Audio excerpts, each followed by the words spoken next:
안녕하세요. 사연을 부탁해입니다. 오늘의 사연을 소개하겠습니다. 저는 엄마가 운영하던 가게를 이어받아서 운영하고 있습니다. 아버지가 돌아가신 뒤 먹고 살 길이 막막해지자 외할머니가 엄마에게 같이 가게를 운영해보자고 제안을 했고 딱히 다른 방도가 없었으니 그때부터 같이 가게를 운영했다고 합니다. 다행히 외할머니 음식 솜씨가 좋다 보니 가게는 문을 연 지 몇 달 만에 문전성시를 이루게 됐다네요. 두 분이 선택한 음식은 생선 조림 전문점이었는데 아무래도 외할머니가 바닷가 마을에서 자랐다 보니 생선 요리만큼은 자신 있었다고 합니다.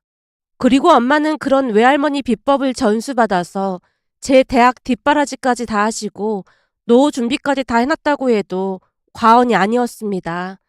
저는 대학을 졸업하고 2년 정도 회사에서 근무를 하고 있었는데요. 어느 날 엄마가 불러서 가게로 갔더니 제 눈치를 살피며 말을 했어요. 다른 게 아니고 요즘 들어 외할머니도 힘에 부치시는 건가? 하루가 다르게 힘들어 하시는 것 같아. 살도 많이 빠지셨고 말이야. 저번에는 일하다가 어지럼증이 있는 것인지 휘청휘청 하시더라니까.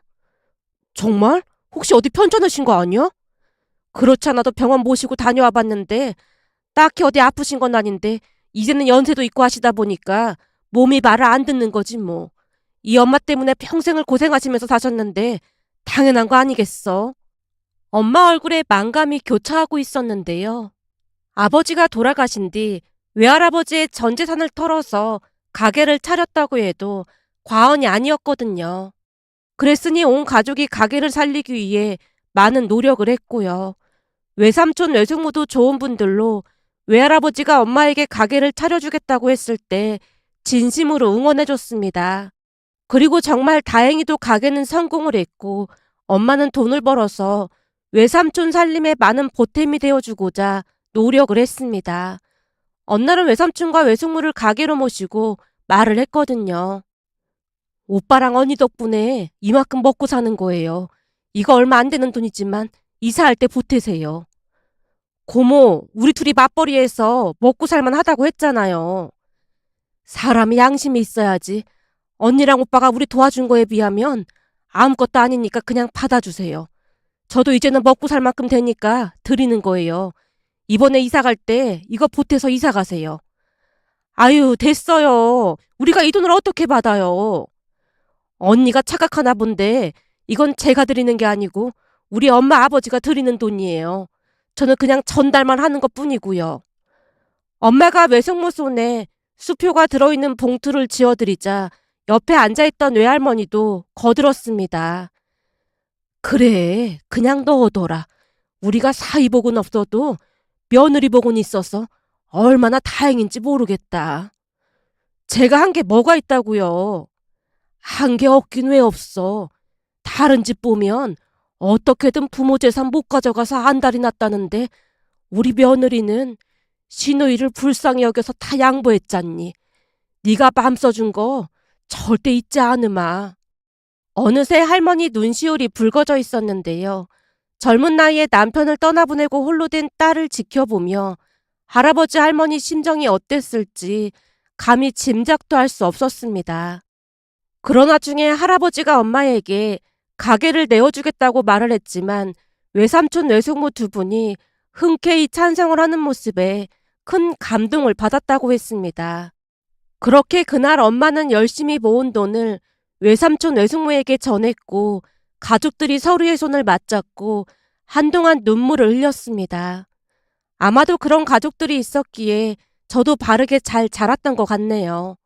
그 뒤에도 할머니와 엄마는 가게를 운영하면서 바쁜 나날을 보냈습니다. 저 또한 대학을 다니는 내내 가게에서 일을 도왔지만 회사에 출근을 한 뒤로는 주말에 잠깐씩만 가게 일을 도울 수가 있었는데요. 아무래도 할머니 연세가 많으시다 보니 일하시는데 힘이 많이 부치는 듯 해보였습니다. 결국 그날 엄마가 저를 앉혀놓고 조용히 말을 꺼냈어요.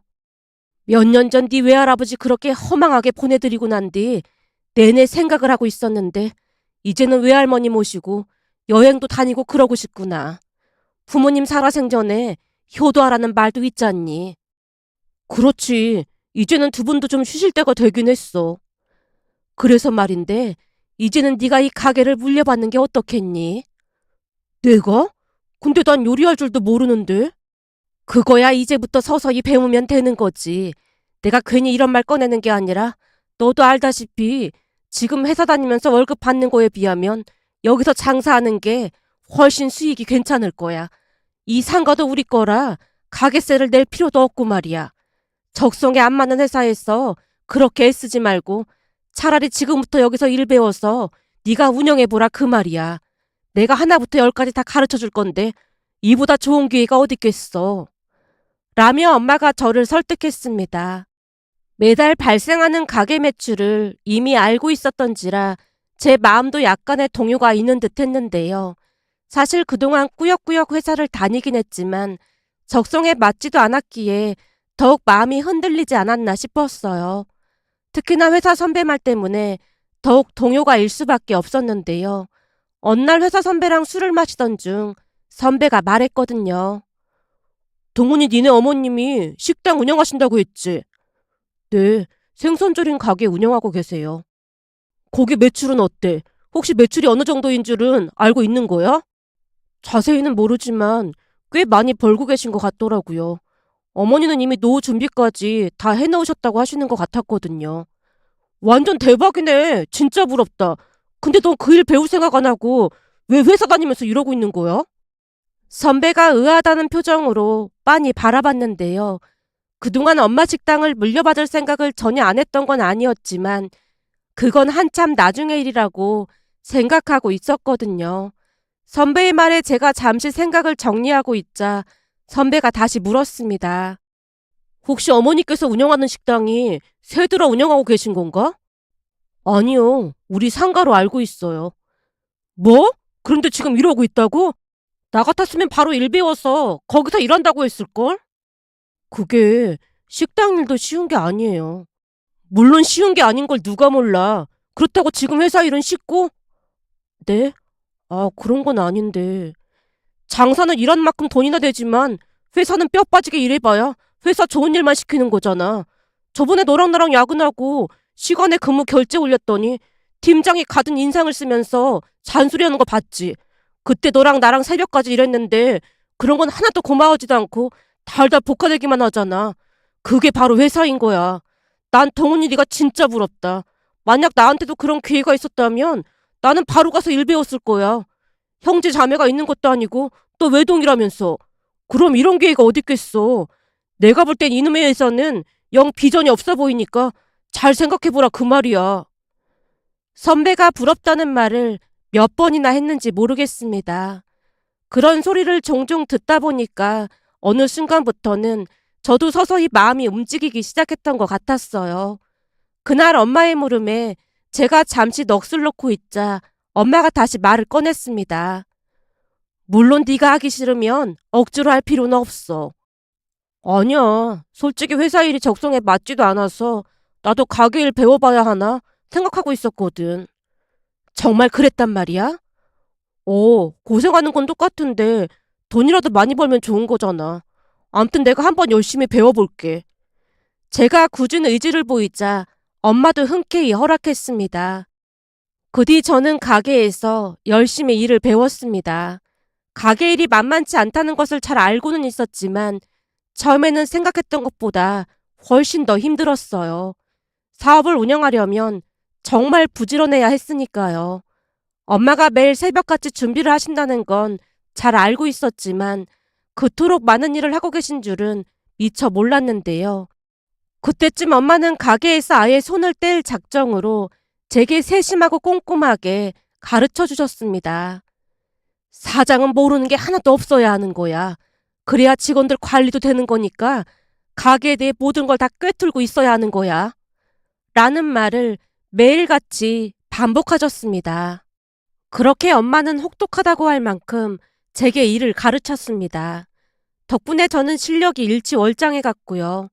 어느 날은 할머니께서 감탄을 하셨어요. 난 우리 동훈이가 며칠하고 때려치운다고 할 줄 알았더니만 역시 피는 못 속인다고 말귀를 아주 잘 알아먹네. 그러게 생각했던 것보다 훨씬 더 잘 알아들어서 나도 놀라고 있다니까. 엄마, 조금 있으면 나랑 편하게 여행 다닐 수 있겠어. 그러니까 조금만 기다려봐. 내가 하와이 모시고 갈라니까. 네 아버지도 살아있었음. 같이 하와이 갔을 텐데. 요즘 들어 네 아버지 생각이 많이 난다. 라며 할머니 눈가가 촉촉해져 있었습니다. 아마도 두 분에게 빨리 자유를 드리고 싶다는 생각에 더욱 열심히 일을 배울 수밖에 없었던 것 같습니다. 그렇게 몇 년 후 저는 혼자 가게를 운영할 수 있게 됐고 엄마가 오며 가며 가게가 잘 운영되고 있는지 체크를 했는데요. 가게에 나올 때마다 혹시나 손님들이 음식을 남기지는 않는지 유심히 살피는 것은 물론이었고 단골 손님들에게는 음식 맛이 변하지 않았는지 몇 번이나 묻곤 했습니다. 그리고 다행히 맛은 여전하다는 말에 안심하는 눈치였어요. 그러던 어느 날은 홀 서빙 직원을 새로 채용하게 됐는데요. 직원이 얼굴도 예쁘고 싹싹해서 손님들도 참 좋아했습니다. 거기다 사장인 제게도 워낙 잘하다 보니 어느 순간부터 저도 마음에 두고 있었는데요. 저와 나이도 비슷했던지라 더욱 친하게 지냈습니다. 그러다 보니 어느 순간부터는 조금씩 마음이 가기 시작했고 제가 먼저 고백을 하면서 우리는 연인 사이가 되었습니다. 여자친구도 홀 어머니와 힘들게 살다 보니 쉽게 공감대가 형성됐던 것 같았습니다. 둘이 대화를 하다 보면 시간 가는 줄 몰랐으니까요. 여자친구는 어려운 환경 속에서도 전문대학을 나왔다고 하는데요. 회사 직원들의 괴롭힘을 견디다 못해 그만두고 방황하다가 우연히 우리 가게에서 밥을 먹던 중 직원을 뽑는다는 걸 봤다고 했습니다. 어느 날 여자친구가 제게 말을 했거든요. 그날도 일자리를 못 구해서 엄청 우울한 날이었는데 마침 이 식당 근처를 지나가게 된 거야. 근데 맛있는 생선 절인 냄새가 코를 찌르더라고. 순간 배가 고파져서 밥이나 먹고 가자 하고 들어왔거든. 그러다가 우연히 이 식당에서 사람을 뽑는다는 걸 보게 됐는데 처음에는 일자리 구할 때까지만 해야지 싶었거든. 근데 사장인 동훈 씨도 그렇고 여기 직원들끼리 사이가 너무 좋더라고. 그러다 보니까 나도 모르게 눌러앉고 말았지 뭐야. 그러게 나도 처음 딱 보는데 왠지 낯설지가 않았다니까. 우리가 이렇게 만난 것도 인연 아니겠어? 진짜 신기한 것 같아. 맞아. 우리는 하늘이 맺어준 인연인 것 같아. 여자친구가 활짝 웃으며 좋아했습니다. 그런 여자친구가 그저 예뻐 보이기만 했기에 어느 순간부터 저는 여자친구와 결혼을 해야겠다는 결심을 했습니다. 여자친구와 함께 식당을 운영하면 더욱 잘 될 것만 같았거든요. 결국 얼마 뒤 엄마에게 사실대로 털어놨습니다. 엄마, 윤희 말이야. 엄마가 보기엔 어때? 직원이 참 싹싹하고 괜찮지. 근데 그건 왜 물어? 사실은 말이야. 엄마 놀라지 마. 놀라지 말긴 뭘 놀라지 마. 니들 사귀고 있다는 말을 하려고 그래? 오? 엄마가 그걸 어떻게 알았어? 내가 모르긴 왜 모르겠어. 둘이 가게에서 허구한 날 시시덕거리고 있는데 니들 빼고 가게 사람들 전부 다 알걸? 엄마가 어이없다는 듯 피식 웃는 모습에 제가 놀라서 다시 물었어요. 진짜? 그럼 다들 알고 있단 말이야? 당연하지. 다들 알고 있었지. 그럼 엄마는 윤희가 며느리감으로 어때? 그걸 왜 나한테 물어? 네가 같이 살 사람인데. 엄마는 너만 좋다고 하면 다 괜찮으니까 네가 알아서 해. 그럼 엄마는 허락하는 거야? 허락하고 말고 할 게 뭐가 있어. 네가 좋으면 그만이라니까. 라는 엄마 말에 얼마 뒤 여자친구를 할머니와 엄마에게 정식으로 소개했는데요. 여자친구가 워낙 싹싹하다 보니 할머니와 엄마 두 분도 무척 마음에 들어 했습니다. 나중에는 여자친구 집에 인사도 다녀온 뒤 외삼촌과 외숙모에게도 인사를 시켰더니 두 분도 마음에 들어 했어요. 그렇게 우리는 양가 상견례를 하고 얼마 뒤 결혼식을 올렸습니다. 둘이 만난 지는 얼마 되지 않았지만 비슷한 게 참 많다는 생각이 들었는데요. 지금 생각해보면 그건 그저 저의 착각이지 않았나 싶었습니다. 물론 결혼하고 한동안은 큰 문제 없이 잘 지냈어요.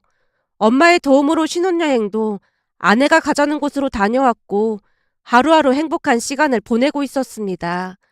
하지만 결혼 후 3개월이 지나갈 무렵 아내가 눈치를 살피며 말을 꺼냈어요. 여보, 내 친구들 보니까 결혼 후에 임신이 안 되는 경우도 많더라고. 그래서 말인데 나는 이제 집에서 쉬면서 임신 준비하면 안 될까? 아, 그래? 하긴 요즘 불임이 많다는 말을 듣긴 했던 것 같아. 맞아. 우리 결혼식에 왔던 친구들 결혼한 지 2년이 넘었는데 아직까지 임신이 안 된다고 하더라고. 근데 병원에서는 아무 문제도 없다고 하더래. 그런 거 보다 보니까 나도 걱정이 되고 그렇더라고. 알았어. 그럼 당신이 하고 싶은 대로 해. 근데 내가 식당에 안 나가면 그 일을 누가 하지? 그야 사람을 다시 뽑으면 되지 뭐. 그건 내가 알아서 할 테니까 너무 걱정하지 마. 그런데 혹시나 어머니께서 뭐라고 하시는 건 아니겠지? 엄마가 왜? 아니, 내가 갑자기 식당 안 나가고 집에서 쉬고 있다고 하면 혹시나 어머니께서 싫어하시지는 않을까 싶어서 그렇지. 무슨 그런 걱정을 하고 그래. 임신 계획 중이라고 하면 오히려 좋아하실걸? 엄마가 말을 안 해서 그렇지 손주 엄청 바라고 계시거든. 제가 아내를 안심시켰더니 아내도 안심하는 눈치였습니다. 그 뒤 아내는 임신 준비를 한다면서 집에 눌러 앉았습니다. 여전히 식당 매출이 좋았기에 아내는 돈 걱정 없이 나름 잘 지내는 듯해 보였어요. 어느 날은 집에 들어갔더니 장모님이 집에 와 계셨고 한번 집에 오시면 장모님은 한 달이 넘게 집에 머무르시곤 했습니다. 물론 처음에는 저도 이해를 했던지라 참고 견디려고 노력했는데요. 시간이 갈수록 장모님의 잔소리가 늘어만 갔습니다. 우선 퇴근해서 들어가면 장모님이 손으로 코를 막으며 말했어요.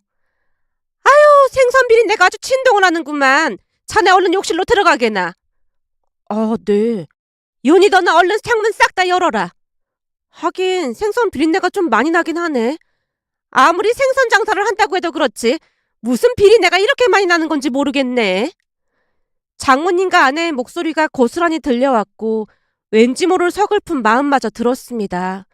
그도 그럴 수밖에 없었던 것이 생선 조림을 하는 식당에서 일을 하니 어느 정도 몸에 냄새가 벨 수밖에요.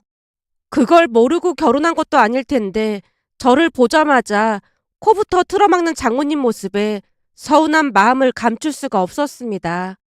특히나 결혼을 하고 난 뒤에는 제가 장모님 생활비까지 보내드리고 있었는데 그런 말을 들으니 더욱 기분이 좋지 않았습니다. 결국 며칠 뒤 장모님께 들리지 않도록 아내에게 살짝 말했어요. 여보, 장모님은 언제 가시는 거야?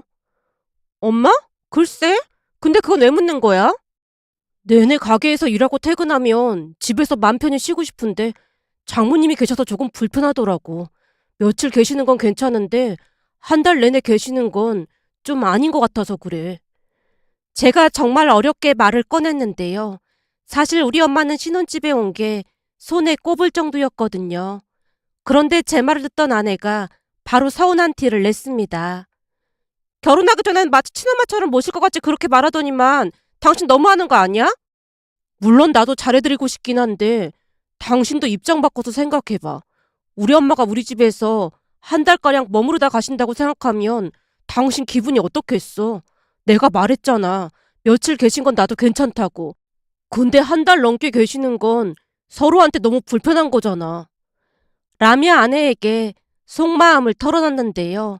물론 하고 싶은 말은 더 많았지만 우선은 그 정도로만 이야기하고 말았습니다.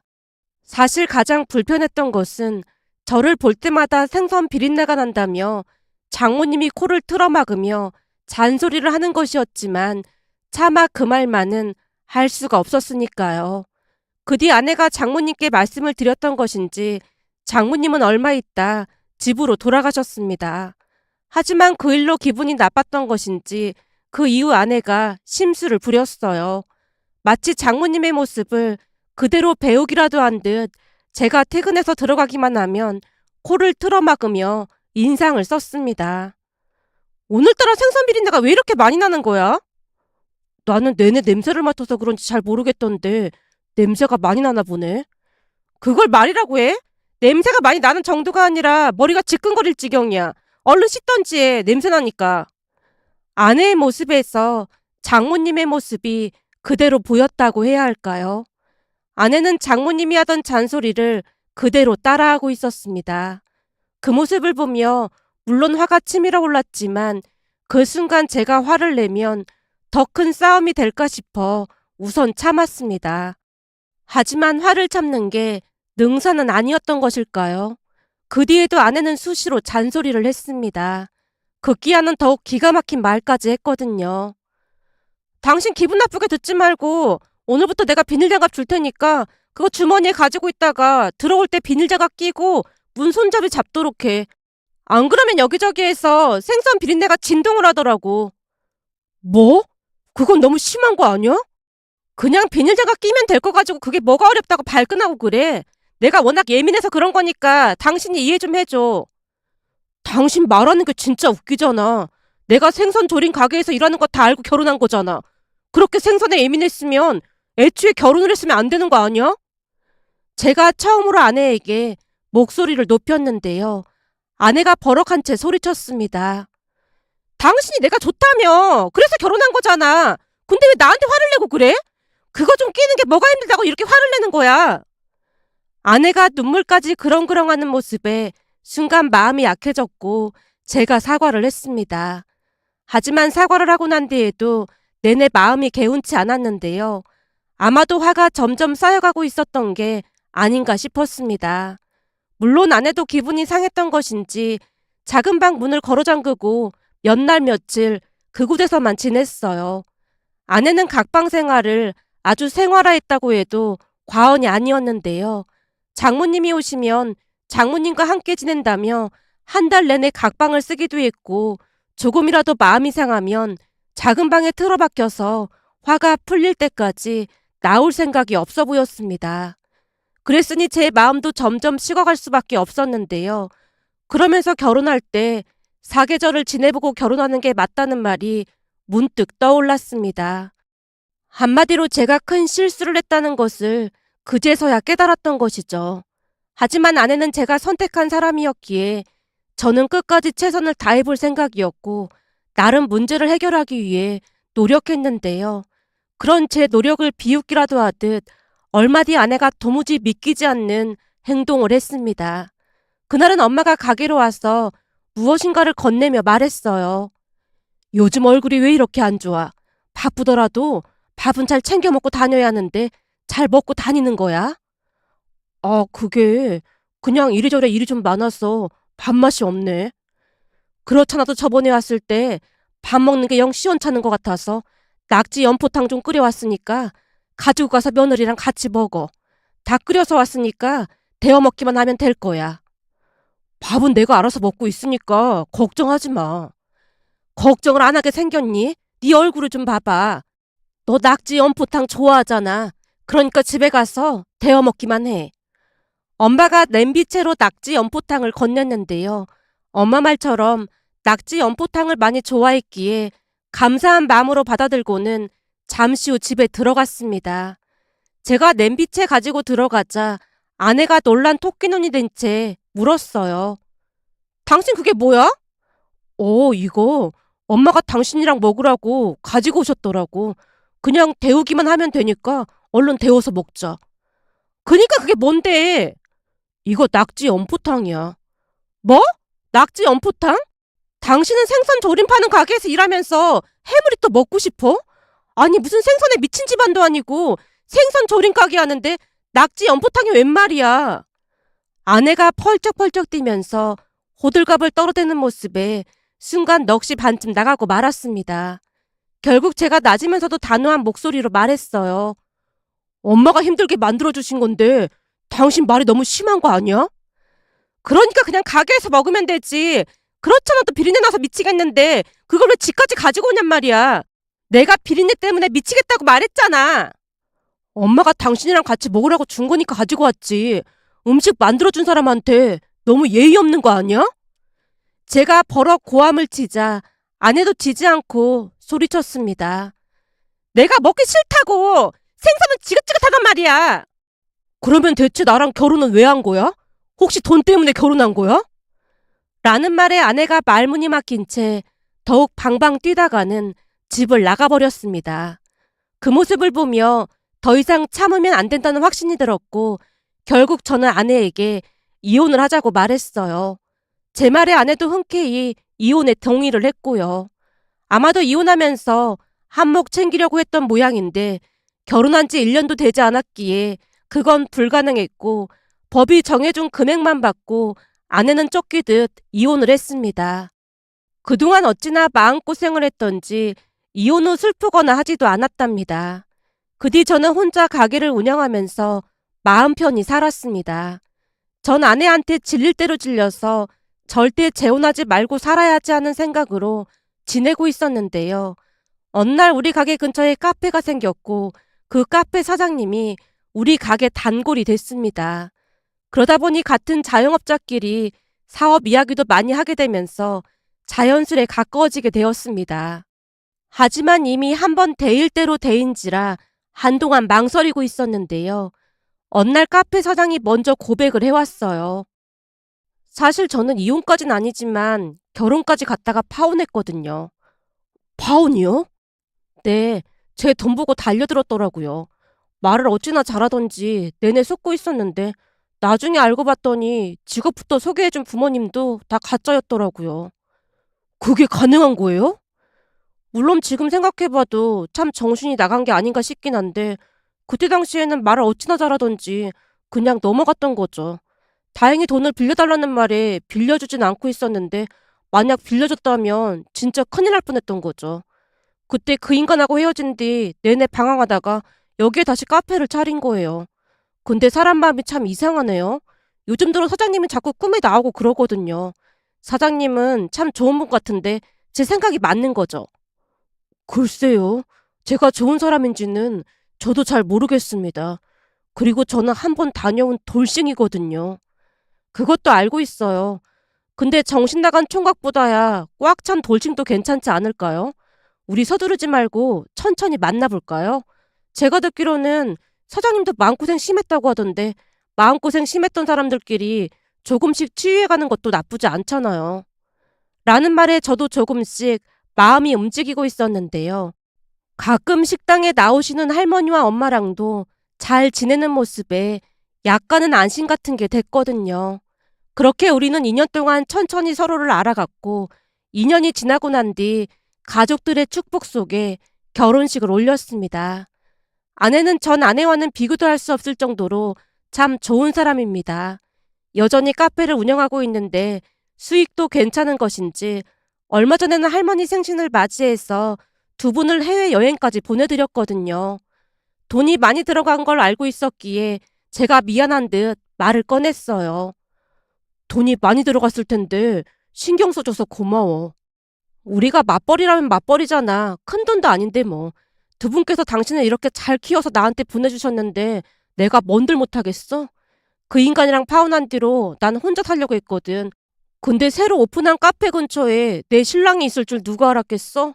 거기다 내가 좋아하는 생선조림 가게 사장이라니 이건 내 인생에서 신의 한 수였다니까. 난 요즘 너무너무 행복해. 혹시 내 몸에서 생선 냄새가 나서 불편하고 그렇진 않아? 생선 냄새? 글쎄, 난 잘 모르겠는데 왜 그런 소리를 하는 거야? 라는 아내 말에 전에 있었던 이야기를 하자 아내가 버럭한 채 소리쳤습니다. 진짜 그랬단 말이야? 뭐 그런 정신 나간 사람이 다 있어? 근데 이런 보물을 차버리고 가서 그 여자한테 고맙긴 하네. 나중에 만나면 고맙다고 절이라도 해야겠다. 아내가 이가 드러나도록 활짝 웃고 있었습니다. 아내뿐만 아니라 장인 장모님도 정말 좋은 분들이신데요. 무슨 모임이 있을 때마다 우리 가게에 와서 저를 소개했거든요. 여기는 우리 사위인데 내가 세상에서 제일 아끼는 사람이야. 요즘은 우리 딸보다 사위가 더 사랑스럽잖아. 이런 사랑스러운 사위 있으면 나와보라고 해. 난 우리 딸이 평생 혼자 살 줄 알았더니 어디서 이런 복덩이를 데리고 왔잖아. 라며 다 들으라는 듯이 칭찬하고 자랑하는 모습에 저도 모르게 울컥하고 말았는데요. 장인 장모님은 항상 버선발로 달려나와 저를 반겨주셨거든요. 그렇게 우리는 하루하루 행복한 나날들을 보내고 있었습니다. 그러던 중 아내가 임신까지 해서 겹경사가 났기에 가족 모두 출산 날만을 손꼽아 기다리고 있었어요. 그런데 얼마 전 기가 막힌 일이 일어났는데요. 식당 문을 열고 30분쯤이 지났을까요? 익숙한 누군가가 가게 안으로 들어오는 게 아니겠어요? 놀란 채 그 사람을 뚫어져라 바라봤더니 놀랍게도 전처였습니다. 어찌나 놀랐던지 저도 모르게 뒷걸음질을 치고 있었는데요. 전처가 너무나 뻔뻔하게 다가와 말했어요. 여보, 잘 지냈어? 여보는 누가 여보야? 여보, 내가 곰곰이 생각해봤거든. 근데 내가 잘못한 게 맞더라고. 당신이 생선조림 식당 하니까 비린내가 날 수도 있는 건데 내가 생각이 짧았던 것 같아. 아니야, 이미 끝났으니까 미안해할 필요도 없고 그만 여기서 나가줘. 제가 전처에게 매몰차게 말을 하고 있자 이번에는 전 장모님이 문을 열고 들어와서 제게 사과를 했어요. 김서방, 우리가 잘못했네. 그러니 우리 딸이랑 다시 재결합하는 건 어떻겠나? 살아보니 자네만한 사람이 없더구만.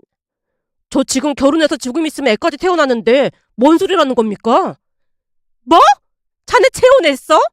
다른 사람도 아니고 자네가 어쩜 이럴 수가 있는 건가?